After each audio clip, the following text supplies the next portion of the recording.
예, 안녕하세요. 김노무사TV의 노무사 김승현입니다. 어, 좀 오랜만에 좀 뵙는데요. 예, 성공 사례 좀 간단히 소개시켜 드리려고 합니다. 어, 정신질환 사건이었고, 굉장히 스토리와 내용이 많이 복잡하고 긴, 예, 정말 고소와 고발, 예, 그 다음에 뭐 노동위 등 각종 뭐 사건이 남발되어졌던 그런 류의 사건인데, 결론적으로는 이 의뢰인분은 잘 되셨어요. 저희는 이제 산업재 부분을 담당해서 어쨌든 치료와 뭐 해고로부터 방어 뭐 이런 정책 부분적인 특히 뭐 직장 괴롭힘 부분에 좀 신경을 썼지만 결론적으로는 잘 됐다는 얘기는 자신의 꿈을 찾아 좋은 데로 갔다. 뭐 이 정도로만 좀 말씀을 드릴게요. 이 케이스는 사실 좀 직장 내 괴롭힘 유형 중에서도 좀 대표적으로 좀 의미를 갖는 유형이에요. 그러니까 보통은 직장 내 괴롭힘 사건이 직속 상사 또는 뭐 사업주인, 뭐 대표 또는 뭐 동료지만 좀 경력이 오래된 뭐 동료 뭐 이런 식으로 어떤 우월성이란 부분에 대해서 좀 직무적인 것을 늘 기준으로 좀 생각을 했던 것이 일반적이에요. 근데 이 사건은 조금 독특합니다. 괴롭힘의 우월성 부분이 노동조합이에요. 예. 그러니까 노동조합에 고통당하는 다른 노동자, 뭐 이런 사례입니다. 사실은 직장 괴롭힘 사건이 도입되어지고 나서 이런 노동 갈등 양상은 상당히 깊어지고 있어요. 그게 현실입니다. 예. 이 부분은 조금 뭐라 그럴까? 그 노동조합의 구성원들이 어찌 보면 이제 사용자랑 좀 많이 친한 것 같아요. 친하고 이분은 좀 반사용자적 좀 기질이 아무래도 좀 있었던 것 같고 그러다 보니까 이제 노동 갈등에 좀 고생을 많이 하셨죠. 그런 사례입니다. 이거 좀 사례 좀 소개시켜 드리고요.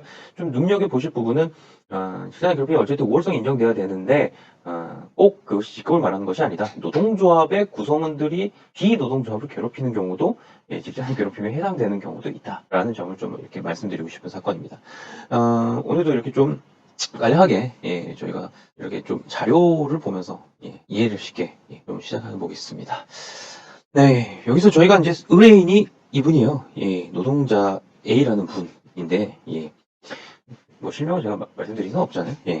노동자 A인데 그 노동조합이 좀 회사에서 많이 주류해요. 그리고 회사랑 친해요.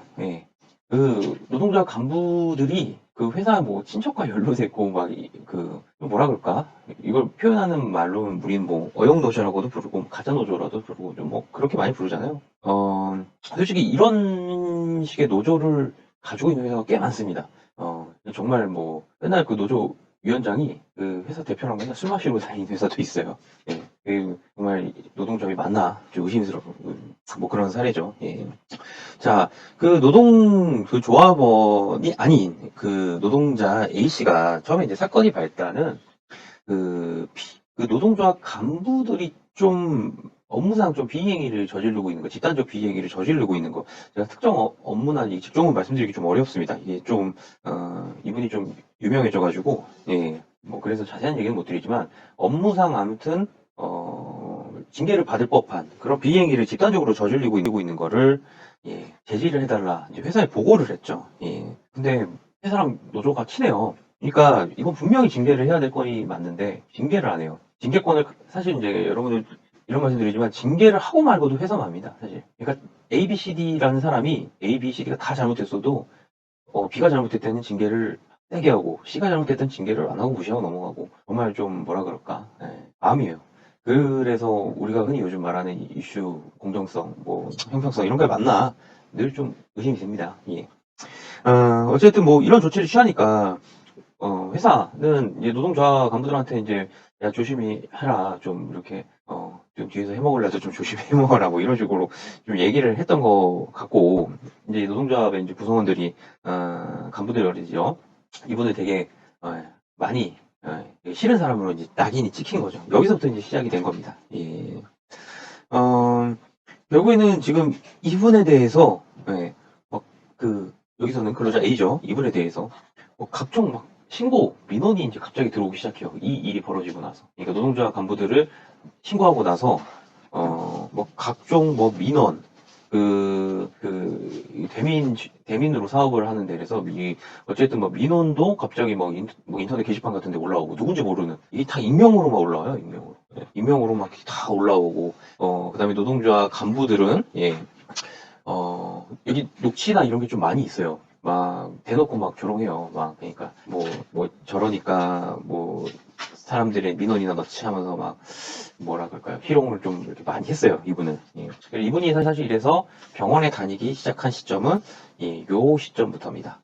제가 팁을 하나 말씀드리면 이벤트, 그러니까 즉 이러한 직무적 스트레스를 받기 시작했을 때 병원을 너무 빨리 찾는 거는 또 안 좋고요. 너무 늦게 찾는 것도 안 좋아요. 제일 적당한 거는 한 2달에서 3달, 늦어도 한 4달 정도는 당했을 때 좀 병원에 방문하는 게 좋다. 6개월 넘어가기 시작해서 방문하는 거는 좀 뭐랄까요, 좀 적절한 방법은 아니고요. 그렇다고 막 무슨 일이 벌어지자마자 병원 쫓아가서 막 그 진단 끊고 뭐 이것도 별로예요. 그러니까 우리 사람이란 게 그렇잖아요. 어느 정도 이렇게 힘든 거에 이렇게 누적이 되면은 여기서 이제 좀 빵 하고 터지는, 우리 사람들은 좀 그런 걸 생각을 한단 말이에요.